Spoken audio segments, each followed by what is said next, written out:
Hello दोस्तों, आज की वीडियो में हम बात करने वाले कुछ ऐसे इम्पॉर्टेंट फार्मूले और कॉन्सेप्ट के ऊपर जो कि वेक्टर एनालिसिस पे आधारित होने वाले हैं। और यह वीडियो उन सभी लोगों के लिए काफ़ी ज़्यादा इम्पॉर्टेंट होने वाला है जो कि किसी भी कंपटीशन एग्जाम की तैयारी करते हैं जहां पे भौतिक विज्ञान से संबंधित क्वेश्चन पूछे जाते हैं। जैसे कि आपका हो सकता है पीजीटी का एग्ज़ाम या टीजीटी का एग्ज़ाम, हो सकता है जीआईसी का एग्ज़ाम, या आपका यूपी एलटी ग्रेड का एग्ज़ाम हो सकता है, या यूपी पीसीएस का एग्ज़ाम हो सकता है। यदि इस टाइप के आपके कोई भी एग्ज़ाम होते हैं और जहां पे भौतिक विज्ञान से संबंधित क्वेश्चन पूछे जाते हैं तो ये वीडियो आप सभी लोगों के लिए काफ़ी ज़्यादा इम्पॉर्टेंट होने वाला है। तो बिना देर किए करते हैं आज का वीडियो स्टार्ट। तो यहाँ पे आप देख सकते हैं कि सबसे पहले हम बात करते हैं कि वेक्टर है। तो वेक्टर से पहले हम थोड़ा सा समझते हैं कि जो हमारी फिजिकल क्वांटिटी होती हैं वो कितने टाइप्स की होती हैं, और वेक्टर को भी उसी एक कैटेगरी के अंदर यहाँ पे रखा गया है। देखो, हमने डिटेल से बात किया कि क्वांटिटी जो होती है बेसिकली दो प्रकार की होती हैं। एक क्वांटिटी होती है जिनको हम नाप तोल नहीं सकते हैं, जैसे कि कोई व्यक्ति हंस रहा है या नाराज है या खुश है, तो इस प्रकार की क्वांटिटी को हम नाप तोल नहीं सकते, जिनको हम क्या कहते हैं, नॉन फिजिकल क्वांटिटी। वहीं पर दूसरे प्रकार की जो क्वांटिटी होती हैं जिनको हम आसानी से नाप तोल सकते हैं उनको हम फिजिकल क्वांटिटी कहते हैं। जैसे कि मास है, लेंथ है, समय है, इनको हम नाप तोल सकते हैं। तो यहाँ पे बात करते हैं फिजिकल क्वांटिटी, तो जिनको हम मेजर कर सकते हैं उन्हें फिजिकल क्वांटिटी कहा जाता है। अब फिजिकल क्वांटिटी भी यहाँ पे हम बेसिकली तीन कैटेगरी के अंदर डिवाइड कर सकते हैं। जैसे कि सबसे पहले यहाँ पे हो जाएंगे रेशियो क्वांटिटी। रेशियो वाली जो होती है क्वांटिटी क्या होती है, जिनके अंदर केवल और केवल क्या होता है, मैग्नीट्यूड होता है, इनके अंदर यूनिट नहीं होती। जैसे कि रिफ्रैक्टिव इंडेक्स हो जाता है, या रिलेटिव डेंसिटी हो जाता है, या स्ट्रेन हो जाता है। इस टाइप के जितनी भी चीज़ें होती हैं जहाँ पे कोई रेशियो वाली बात की जाती है तो वहाँ पे यूनिट नहीं होती है, जिस कारण से यहाँ पे केवल न्यूमेरिकल वैल्यू अर्थात मैग्नीट्यूड पाया जाता है। इनको हम क्या कहते हैं, रेशियो क्वांटिटी कहते हैं। अब वहीं पे दूसरे प्रकार की क्वांटिटी की बात करते हैं, स्केलर क्वांटिटी। स्केलर क्वांटिटी क्या होती है, जिनके अंदर मैग्नीट्यूड भी पाया जाता है और यूनिट भी पाई जाती है। जैसे कि मास हमारा होता है, इसकी अगर बात करें जैसे कि 1 किलोग्राम, तो यहाँ पे एक क्या इसकी न्यूमेरिकल वैल्यू अर्थात मैग्नीट्यूड भी है और साथ में यहाँ पे यूनिट भी दी गई है। वहीं पे चार्ज है, करंट है, इस प्रकार की जितनी भी क्वांटिटी होती हैं इनको हम क्या कहते हैं, स्केलर क्वांटिटी। स्केलर क्वांटिटी के अंदर क्या होना चाहिए, मैग्नीट्यूड भी होता है और यूनिट भी होता है, उन्हें हम स्केलर क्वांटिटी कहते हैं। अब बात करते हैं थर्ड नंबर की, जो कि हमारी वेक्टर क्वांटिटी होती हैं। वेक्टर क्वांटिटी के अंदर क्या होता है, इनके अंदर मैग्नीट्यूड भी पाया जाता है, यूनिट भी पाया जाता है और डायरेक्शन पाया जाता है, तथा ये ओबे अर्थात फॉलो करती हैं वेक्टर लॉ एडिशन को। अर्थात तो ऐसी क्वांटिटी जो कि क्या होनी चाहिए, जिनके अंदर मैग्नीट्यूड होना चाहिए, यूनिट होना चाहिए, और ये जो वेक्टर लॉ को फॉलो करती हैं और इनके अंदर डायरेक्शन होनी चाहिए, तभी ये क्या कहलाएंगे, हमारी वेक्टर क्वांटिटी कहलाएंगी। जैसे कि वेलोसिटी हो जाता है, डिस्प्लेसमेंट हो जाता है, ये भी क्या करती हैं, ये सभी क्वांटिटी जो होती हैं एक प्रकार से एक वेक्टर क्वांटिटी कहलाती है। यहीं पे आप देखेंगे जो हमारे इलेक्ट्रिक करंट होती है ये भी एक दिशा के अंदर फ्लो करती है, लेकिन ये इलेक्ट्रिक करंट जो है वेक्टर क्वांटिटी में नहीं आती है। ये एक नए प्रकार की कैटेगरी को डिवाइड किया जिससे हम क्या कहते हैं, टेंसर क्वांटिटी कहा जाता है। टेंसर क्वांटिटी क्या होती है, जो वेक्टर लॉ को फॉलो नहीं करती हैं लेकिन वेक्टर की तरीके से कार्य करती है, उन्हें हम क्या कहते हैं, टेंसर क्वांटिटी कहते हैं। जैसे कि हमारा इलेक्ट्रिक करंट जो है एक टेंसर क्वांटिटी भी कहलाती है। अब यहीं पे हम थोड़ा सा आगे बात करते हैं टाइप्स ऑफ द वेक्टर क्या होते हैं। तो यहाँ पे टाइप्स ऑफ वेक्टर की बात किया जाए तो यहाँ पे सबसे पहले हम बात करते हैं फर्स्ट वाले में, जीरो वेक्टर क्या होते हैं।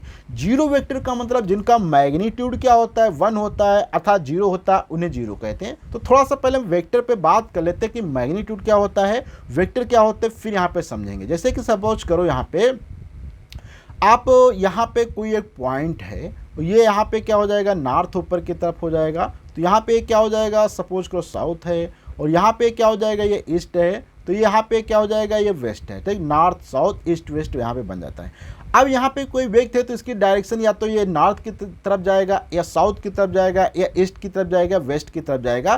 तो यहाँ पे एक डायरेक्शन है। अब वो कितना जाएगा, जैसे कि 5 मीटर जा सकता है, 2 मीटर जा सकता है, 3 मीटर।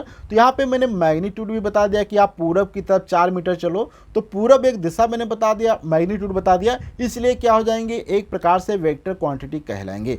अब वेक्टर क्वांटिटी हो गई तो इसको लिखने का तरीका अगर हम बात करें, इसको जानली क्या वेक्टर आर से लिख सकते हैं। तो वेक्टर के लिए यहाँ पे वेक्टर का निशान ऊपर लगाया जाता है। तो वेक्टर आर बराबर क्या हो जाएगा, अगर एक्स वाई जेड था, जैसे कि मान लो कोई पक्षी आकाश में उड़ रहा है तो उसकी पोजीशन को बताने के लिए क्या किया जाता है, एक्स वाई और जेड तीनों कोऑर्डिनेट का यूज किया जाता है। तो यहाँ पे क्या हो जाएगा, एक्स की कैप हो जाएगा प्लस फिर क्या हो जाएगा, वाई की कैप हो जाएगा, फिर जेड की कैप हो जाएगा। अर्थात इस प्रकार से अगर कोई कोऑर्डिनेट हमने लिया है जहाँ पे एक्स है, ये यहाँ पे फिर वाई है, फिर यहाँ पे जेड है, तो यहाँ पे आप देखेंगे इसके कोऑर्डिनेट क्या हो जाएंगे, एक्स वाई जेड है। तो एक्स की दिशा में जो यूनिट वेक्टर होता है उस पर क्या कहते हैं, एक्स कैप कहते हैं। यूनिट वेक्टर का मतलब क्या है, उस पर अभी हम बात करने वाले हैं। तो सबसे पहले सपोज करो ये अभी कोई वेक्टर है जिसको हमने X I cap Y cap Z cap से लिखा है। इसको और अगर डिटेल से समझे तो सपोज करो कोई वेक्टर हमने ए बराबर ले लिया जो कि लिखा है 2i प्लस का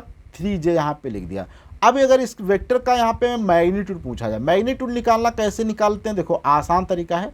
मैग्नीट्यूड निकालने के लिए हमेशा क्या किया जाता है, ये इस प्रकार से वेक्टर लिखा जाता है और वेक्टर अर्थात यहाँ पे रूट लगाया जाता है और जो यहाँ पे एक्स का जैसे एक्स डॉट का एक्स बार का जो कॉफिशिएंट है जैसे कि एक्स स्क्वायर हो जाएगा, इसी प्रकार से वाई स्क्वायर हो जाएगा और जेड स्क्वायर, यही क्या इसका मॉड आता है। अब जिसका मॉड अगर क्या होता है यहाँ पे जीरो आ जाए तो उसे हम क्या कहते हैं, जीरो वेक्टर कहते हैं।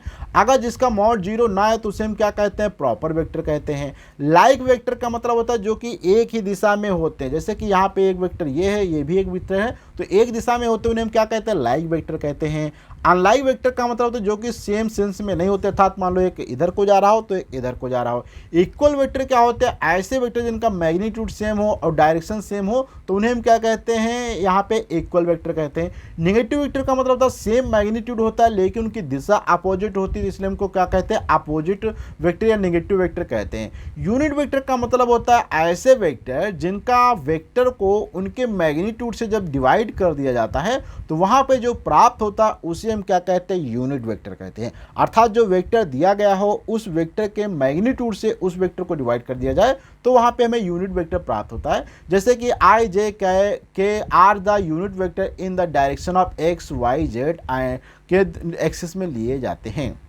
अब यहीं पे बात करते हैं रिप्रेजेंटेशन ऑफ द वेक्टर कैसे रिप्रेजेंट किया जाता है, जो कि अभी मैंने बात किया था वही यहाँ पे फिर से लिखा है। तो यहाँ पे क्या लिखा है, ए x I cap, A Y J cap और ए जेड के कैप कहा जाता है। मैग्नीट्यूड की बात की जो कि मैंने अभी वहाँ पे लिखा था सेम यहाँ पे फिर से लिख दिया गया है, ए x square plus A Y square plus A Z हो जाएगा।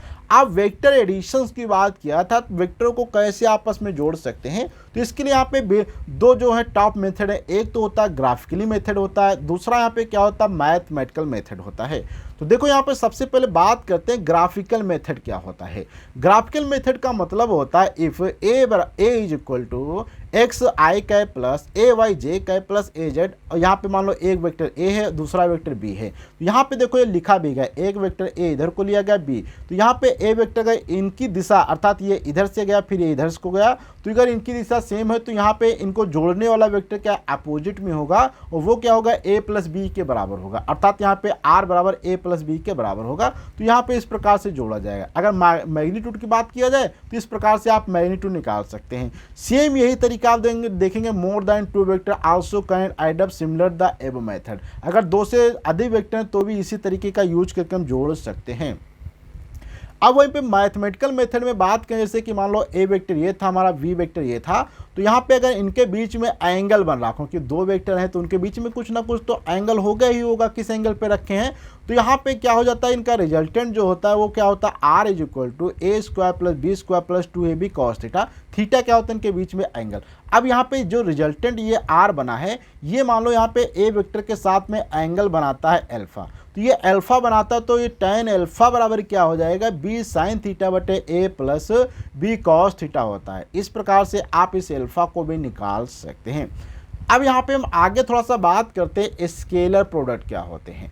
स्केलर प्रोडक्ट का मतलब होता है जैसे कि ए डॉट बी, तब भी कोई स्केलर प्रोडक्ट किया जाता है तो हमेशा वहाँ पे डॉट हट जाएगा, तो यहाँ पे मैग्नीट्यूड है। जब भी आपको अगर इस प्रकार से लिखा दिखाई दे इसका मतलब क्या होता है, ये जो है वेक्टर का यहाँ पे मैग्नीट्यूड लिखा है, ठीक।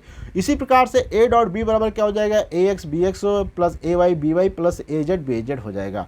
और यहाँ पे अगर वेक्टर का आपस में डॉट प्रोडक्ट किया जाता है तो यहाँ पे देखेंगे क्या होगा, अगर आपस में करेंगे तो हमेशा 1 देगा, अगर दूसरे के साथ करेंगे वो 0 देगा। क्यों देगा? क्योंकि i डॉट जे क्या होते हैं, एक दूसरे के परपेंडिकुलर होते हैं, अर्थात i और डॉट जे के बीच में 90 डिग्री का कोण होगा। और 90 डिग्री का कोण होने का मतलब क्या होता है, यहाँ पे जब भी थीटा क्या हो जाएगा 90 डिग्री हो जाएगा, इसका मतलब क्या है कॉस 90 डिग्री क्या होता है 0 होता है, इसलिए ये वाली कैटेगरी 0 हो जाएगी। वहीं पे जब दो सेम वेक्टर है तो वहाँ पे थीटा क्या आपको मिलेगा 0 डिग्री, इसलिए यहाँ पे कॉस 0 डिग्री का मान हम जानते हैं क्या होता है 1 होता है, इसलिए यहाँ पे हमेशा 1 प्राप्त होगा। क्योंकि यूनिट वेक्टर है तो उनका मैग्नीट्यूड तो 1 होना ही वाला है, तो 1 इंटू 1 और कॉस 0 का मान 1 होता है, तो इसलिए यहाँ पे 1 प्राप्त हो जाएगा।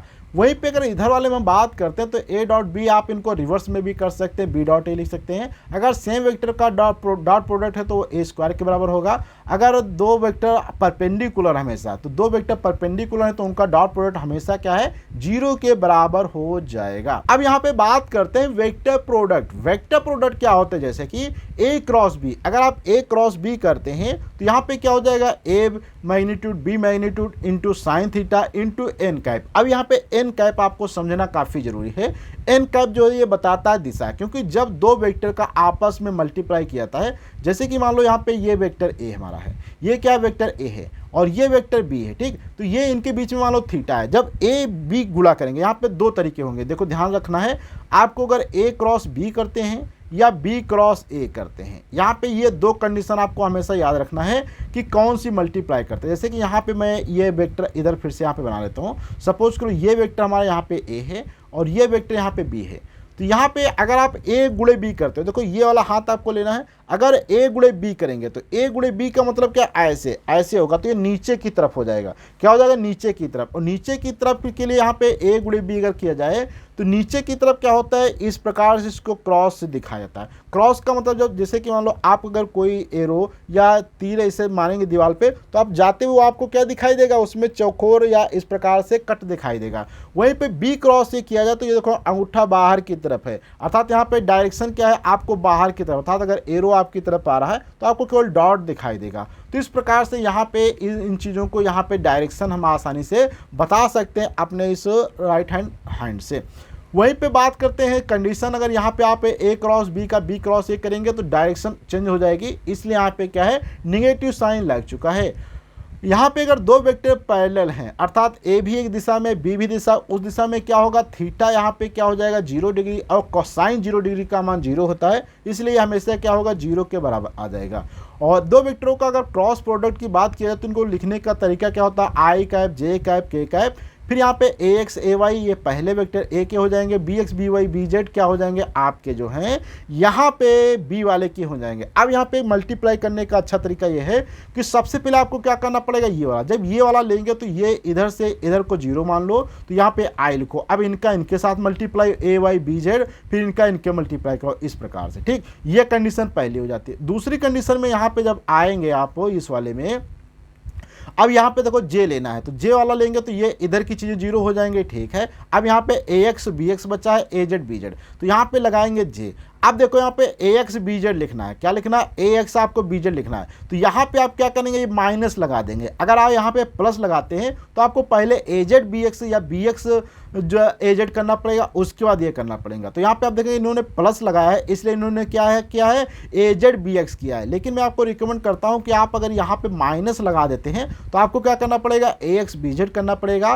फिर यहाँ पे माइनस का ए जेड बी एक्स करना पड़ेगा। तो आप जो भी आपको अच्छा लगे वो वाला कर सकते हैं। फिर इसके बाद लास्ट वाले में आएंगे तो ये वाली लाइन इधर को 0 हो जाएगी, तो यहाँ पे अब इसको इसके साथ में, इसको इसके साथ में। यहाँ पे आपको एक चीज़ ध्यान रखना कि सबसे पहले क्या होता है प्लस आता है, फिर माइनस आएगा, फिर प्लस के साथ में, इस प्रकार से लिया जाता है। तो ये जो होता है वेक्टर, दो वेक्टरों का आपस में मल्टीप्लिकेशन करने का तरीका होता है, जो कि यहाँ पे मैंने बात किया और यहाँ पे आप देख भी सकते हैं। और यहाँ पे जब दो वेक्टर का आपस में मल्टीप्लाई किया जाता तो यहाँ पे एक चीज़ ये भी मैंने बताया, अगर कोई वेक्टर समान वेक्टर हैं आपस में उनका क्रॉस प्रोडक्ट लिया जाएगा तो हमेशा 0 के बराबर होगा, क्योंकि वहाँ पे एंगल उनके बीच में 0 बनता है और साइन 0 का मान 0 होता है। वहीं पे अगर दो वेक्टर अपोजिट है, जैसे कि आई का जे के साथ करेंगे तो के प्राप्त होगा, जे का के साथ प्राप्त करेंगे तो आई प्राप्त होगा, और के का आई के साथ करेंगे जे, अर्थात यहाँ पे आप देखिए सर्कल यहाँ पे बना है, आई जे करेंगे तो के आ जाएगा, के आई करेंगे तो जे आ जाएगा, और यहाँ पे फिर के आई करेंगे जे, इस प्रकार से क्रम यहाँ पे चलता रहता है। अब यहाँ पे डायरेक्शन कॉसाइन की बात करें तो डायरेक्शन कॉसाइन का मतलब क्या होता है कि जैसे कोई वेक्टर है तो उनका कॉसाइन आप भी निकाल सकते हैं। जैसे कि कॉस एल्फा बराबर क्या होता है, ए एक्स बटे ए होता है, कॉस बीटा बराबर ए वाई बटे ए होता है, कॉस गामा बराबर ए जेड बटे ए होता है। और यहाँ पे cos square alpha, cos square beta, cos square gamma बराबर हमेशा 1 आएगा, और इसका अगर साइन के साथ करेंगे तो यहाँ पे 2 आएगा। अब यहाँ पे एप्लीकेशन ऑफ द वेक्टर की बात करें जो कि फिजिक्स के अंदर काफ़ी इंपॉर्टेंट होता है, जैसे कि position vector of a point with respect to origin. अगर कोई वेक्टर है उसका ओरिजिन के साथ में आप पोजीशन वेक्टर निकालते हैं तो क्या हमेशा आएगा एक्स का आई cap Y J cap plus Z. जैसे कि मान लो आपके पास कोई वेक्टर के पॉइंट दिया 2 4 6, तो ओरिजिन के रिस्पेक्ट में अगर देखा जाए तो यहाँ पे क्या पड़ा 2 आई कैप प्लस का 4 जे कैप प्लस का 6 के कैप, ये आपका वेक्टर यहाँ पे प्राप्त हो जाएगा। अब यहाँ पे बात करें डिस्प्लेसमेंट वेक्टर क्या होता है, अगर कोई पॉइंट ए दिया है बी दिया तो यहाँ पे आर ए का मतलब A with respect to B, तो बी पहले आएगा, अर्थात आर बी बराबर क्या हो जाएगा x2 minus x1 y2 minus y1, अर्थात आर अर्थात बी वाले वेक्टर में से ए घटाना पड़ेगा। अगर यहाँ पे आर ए बी लिखा मतलब ए का विद रिस्पेक्ट टू बी, तो यहाँ पे बी पहले आएगा और ए बाद में आ जाएगा। इसी प्रकार relative velocity V A B लिखा है तो अर्थात ए की विद रिस्पेक्ट टू बी, तो यहाँ पे बी पहले लेंगे, ए लास्ट में ले लिया जाएगा। एग्जाम्पल ऑफ डॉट प्रोडक्ट की बात किया तो वर्क बराबर क्या होता है एफ डॉट डी आर होता है, अर्थात ये यहाँ पे ये हमने को जो है डॉट प्रोडक्ट के कुछ एग्जाम्पल लिए। इसी प्रकार से पावर का है, मैग्नेटिक फ्लक्स है, इलेक्ट्रिक फ्लक्स है, ये फार्मूले दिए गए हैं। अब यहाँ पे कुछ बात करते हैं एग्जाम्पल ऑफ क्रॉस प्रोडक्ट, जैसे कि V बराबर ओमेगा आर होता है, L बराबर आर क्रॉस P होता है, टाउ बराबर आर क्रॉस F होता है, F बराबर क्यू V क्रॉस B होता है। इसी प्रकार से यहाँ पे अगर कुछ डेरिवेटिव में बात करें तो वेक्टर V बराबर क्या होता है dr बाई डी टी होता है, A बराबर dv बाई डी टी होता है, लॉरेंज फोर्स जो होता है Q E plus V cross B होता है। एरिया ऑफ ट्राइंगल की बात किया जाए तो A क्रॉस B 1/2 में होता है। और वॉल्यूम ऑफ पैरेलल पाइप, कोई भी दो भुजाओं का आपस में क्रॉस प्रोडक्ट कर लो, उसके बाद वहाँ पे आपको क्या कर देना है, एक के साथ डॉट प्रोडक्ट लेना है, तो उसका आपको वॉल्यूम पता हो जाएगा। ग्रेडियंट की बात किया जाए तो ग्रेडियंट यहाँ पे क्या होता है आई डेल बाई डेल एक्स होता है, प्लस का जे डेल बाई डेल वाई होता है, प्लस का के डेल बाई डेल जेड होता है, जिसको हम ई माइनस का डेल फाई भी लिख सकते हैं। और एरिया पैरेलल पाइप की क्या होती है, ए क्रॉस बी हो जाता है। तो इस टाइप से आज हमने कुछ ऐसे बेसिक कॉन्सेप्ट और फार्मूले के ऊपर बात किया जो कि वेक्टर एनालिसिस के ऊपर आधारित थे। और यदि आप चाहते हैं इस पूरे वीडियो की पीडीएफ को पढ़ना तो आपको लिंक के नीचे डिस्क्रिप्शन बॉक्स में मिल जाएगी, वहाँ पर जाके डाउनलोड कर सकते हैं और आसानी से इस पूरी पीडीएफ को पढ़ सकते हैं।